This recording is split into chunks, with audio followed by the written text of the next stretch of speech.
Okay, welcome to the deep dive.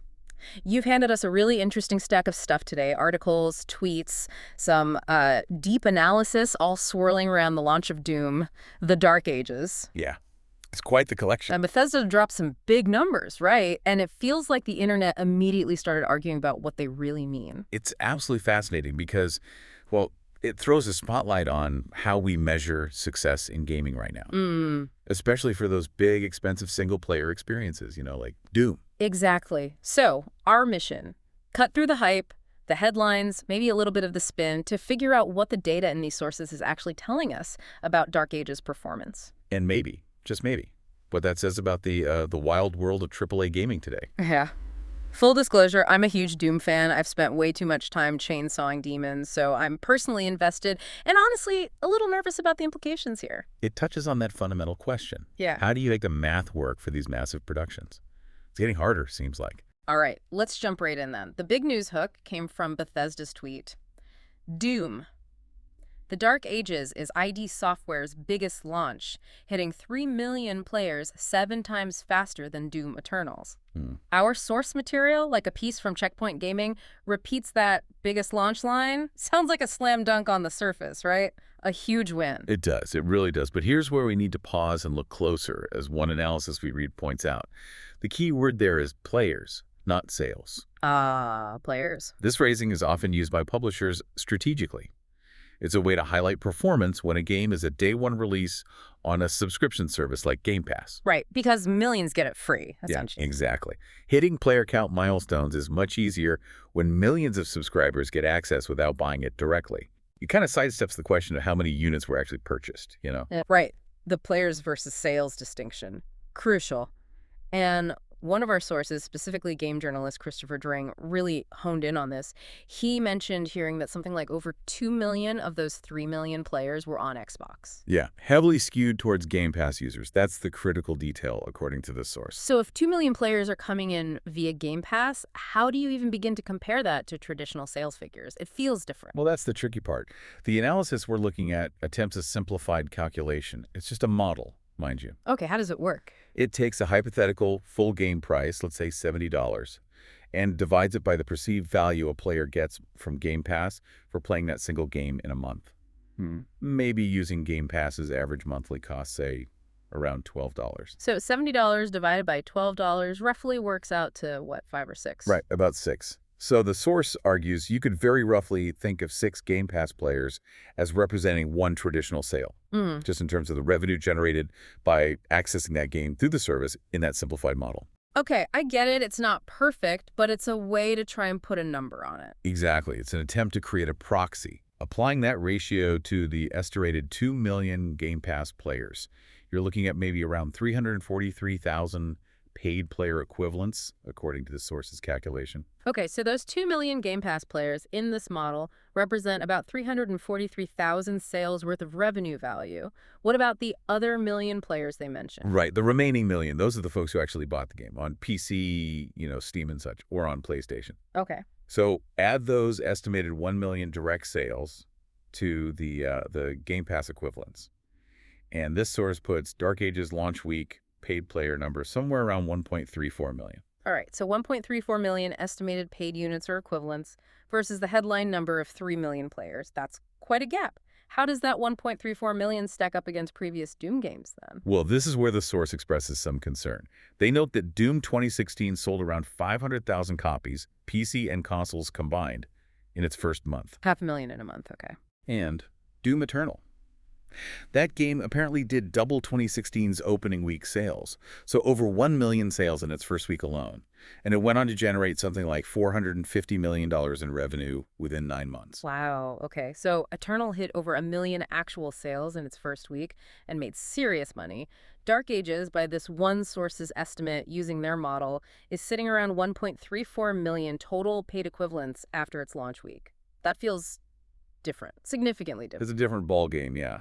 And the source highlights that neither Doom 2016 nor Eternal launched day one into a major subscription service like Game Pass, the way Dark Ages did. That's the key difference, the Game Pass factor. Absolutely. That access fundamentally changes the launch metric from pure sales to players. Bro. So the comparison Bethesda made 7 times faster, well, it feels less meaningful when you're comparing Game Pass velocity to pure sales velocity from before. Yeah, one article you pulled from 80level.com really calls that out, doesn't it? It does. It calls that comparison blatantly unfair, precisely because of the day one Game Pass availability for Dark Ages. Yeah, comparing player count boosted by a massive subscription service to pure sales figures from a different era feels like comparing apples to, well, Game Pass subscribers.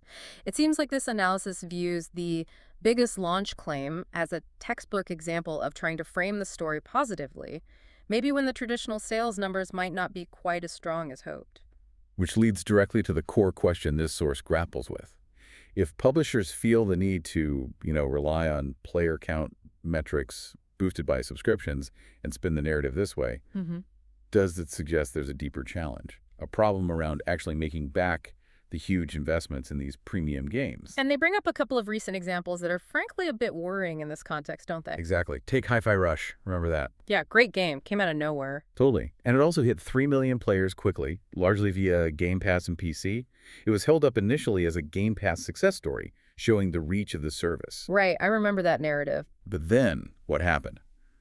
Microsoft closed its developer, Tango Gameworks, citing insufficient profitability despite those player numbers. Oof. Yeah, that was a shock. The source really underlines the irony here. A game celebrated for reaching millions of players, made by a studio subsequently shuttered because it wasn't deemed profitable enough under that model. Right. Although, thankfully, Tango was later acquired by another company, but the initial point stands. Exactly. The initial decision was based on that profitability assessment, despite the player count. Wow. So, millions of players via subscription doesn't automatically equal sustainable profit for the studio that made it. That's a heavy thought. What about Final Fantasy XVI? Our source clearly loved that game. They did, yeah. It called it a highlight of the generation and seemed genuinely disappointed at its perceived performance struggles. What happened there? Well, Final Fantasy XVI sold 3 million copies, actual sales, not players, in just 3 days. 3 million sales in 3 days. That sounds huge. It does. And crucially, it was exclusive to one platform at launch, the PS5. It wasn't on a subscription service day one like Game Pass. Okay.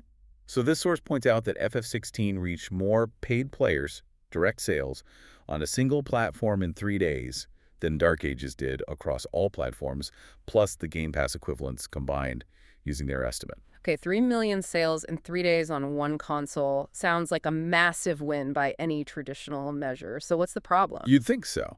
But, as the source highlights, Square Enix themselves stated that FF16 didn't meet their high-end expectations, and their stock price reportedly dipped after that. Seriously, 3 million sales wasn't enough. Apparently not for their highest expectations. Now, this is where the source gets really concerned. If a game that sells 3 million copies in 3 days, exceeding Dark Age's estimated paid player count according to their math, still falls short of publisher expectations.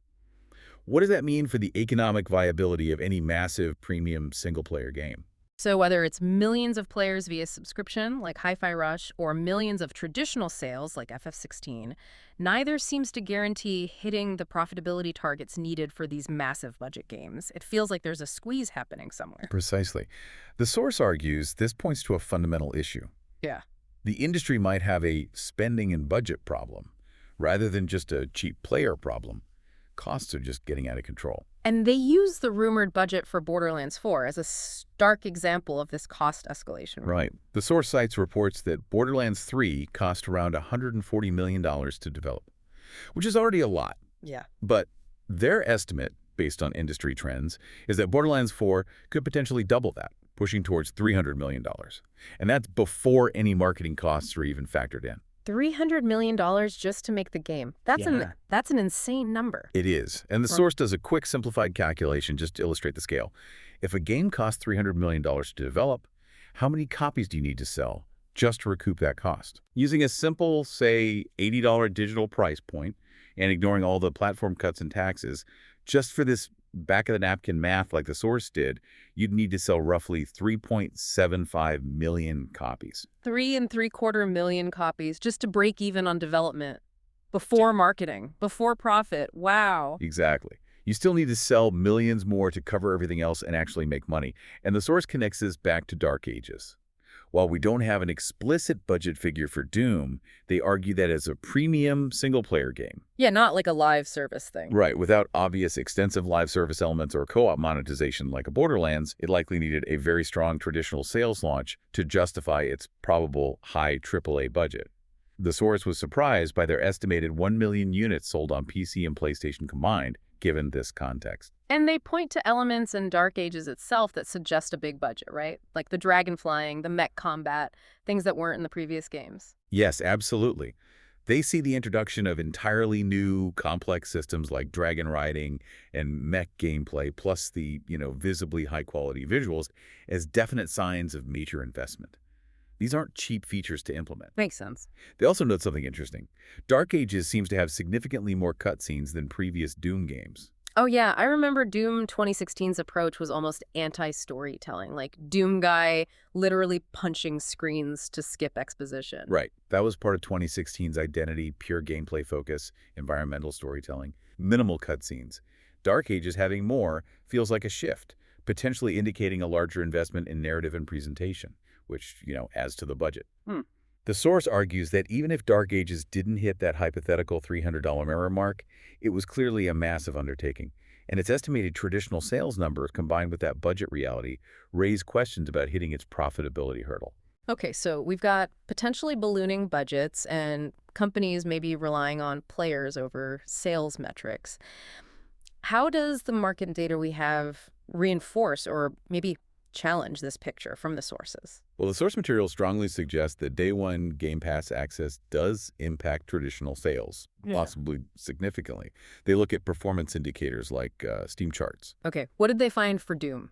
For Doom, the Dark Ages, about a week after launch, the concurrent player count on Steam was apparently hovering around 13,000. 13,000. Concurrent. Yeah, and it was sitting around 113th on the Steam bestsellers list at that time. For a brand new Doom game, that feels kind of low, doesn't it? I'd expect it to be much higher up there, top 10, top 20 maybe. The source felt the same way, yeah. Expressed some disappointment. They compared this to Avowed, another recent Xbox first-party Game Pass title. Remember that one? Vaguely, RPG. Right. Avowed was announced to have hit 5.9 million players. Huge number, right? That's massive. Yet, its Steam concurrents were apparently incredibly low, a peak of maybe 20,000 right at launch, then dropping way down to below 400 players later on. Wow.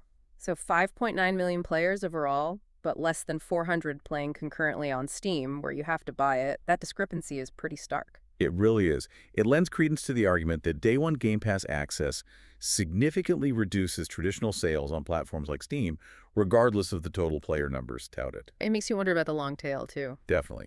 And the source also notes, almost as an aside, that Avowed's director recently left the studio, which just adds another layer to the perceived challenges around these kinds of releases. And the media picked up on this disconnect with Dark Ages, too, right? The player versus sales thing? Yes. Major outlets like GameSpot and IGN reported on the 3 million player count, but were careful to note the lack of traditional sales figures from Bethesda.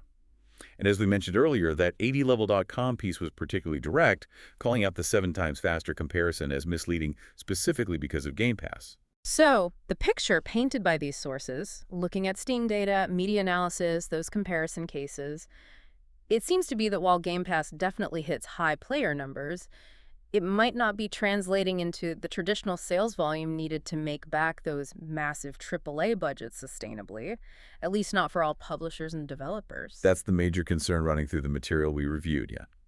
And it leads to what one source considers a potentially, alarming direction for the industry, maybe even dystopian. Uh-oh. You're talking about the idea of a potential free tier for Game Pass. That came up in the reading. Yes, exactly.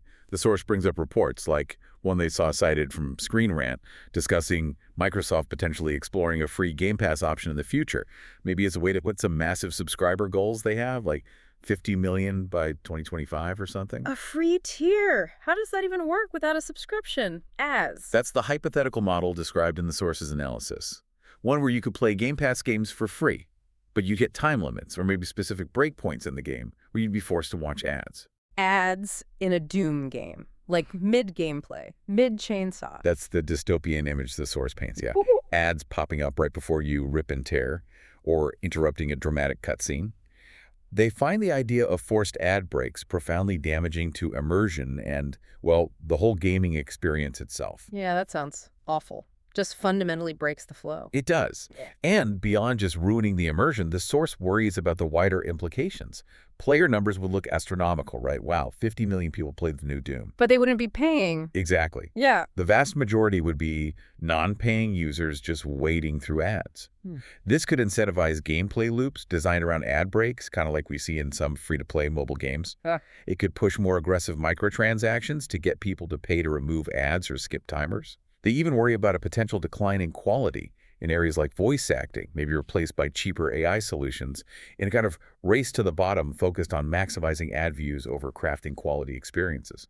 It feels like the source views this potential future model as fundamentally altering what a game even is, pushing them personally away from modern releases entirely, like they'd just play older stuff. That's their strong reaction, yes. They see this potential trajectory, combined with the budget issues and the metric spinning we've discussed, as a really worrying sign for the future of gaming, especially for the kind of premium single-player experiences they clearly value. Okay, so we've really dug into this. Budgets are huge, maybe too huge. Metrics are being spun, making success hard to gauge. Even seemingly successful games fall short of expectations.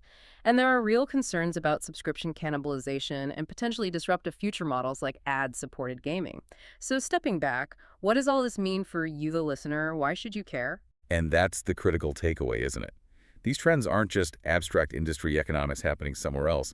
They directly influence what kinds of games get greenlit, how they're designed, how they're priced, how they try to make money from you, and ultimately the overall health, quality, and variety of the games available for you to play. The source's overall feeling, pulling these threads together, seems to be one of the significant challenge for the industry, particularly for these big, premium, single-player games. Budgets are exploding, companies are trying to put a positive spin on performance using player counts. Even strong performers like FF16 aren't necessarily meeting internal goals, and the potential future solutions being discussed feel, well, alarming to some. It paints a picture of an industry in a tough, maybe even unsustainable spot for certain types of products. Yes, absolutely. The source concludes their analysis by saying that Doom, the Dark Ages, despite being a game they genuinely enjoyed and recognizing its quality, it feels like a bit of a relic being launched into this incredibly complex and financially fraught modern market landscape. That image really sticks with you, doesn't it? A fantastic game, a beloved franchise, dragon riding, mech combat, all the cool stuff. And it still sparks this kind of deep analysis about the fundamental challenges facing its very existence in the current market. It really underscores the immense pressures on developers and publishers trying to make big, ambitious games today. The goalposts seem to be constantly shifting. So here's a final thought for you to chew on after this deep dive, something to maybe mull over. If a game as high-profile, as critically well-received, and seemingly beloved as Doom apparently struggles to demonstrate clear, traditional profitability under current market conditions, and some of the potential directions being explored involve models like ad-supported free tiers that could drastically change the player experience, what kind of games will be sustainable in the future? And what will that mean for the richness, the variety, and the overall quality of the experiences available to us who just want to play great games? It's a big question, one the industry, and yeah, players too, will definitely have to reckon with. Indeed. Absolutely. Well, thanks for joining us on this deep dive. We hope this helped you unpack some of the layers behind those headlines about Doom, the Dark Ages, and maybe shine a light on some of the bigger industry discussions happening right now. Yeah, lots to think about. Definitely. Feel free to mull over that final thought and maybe even check out some of the sources we touched on if you're curious. Until the next time we dive deep. See you then.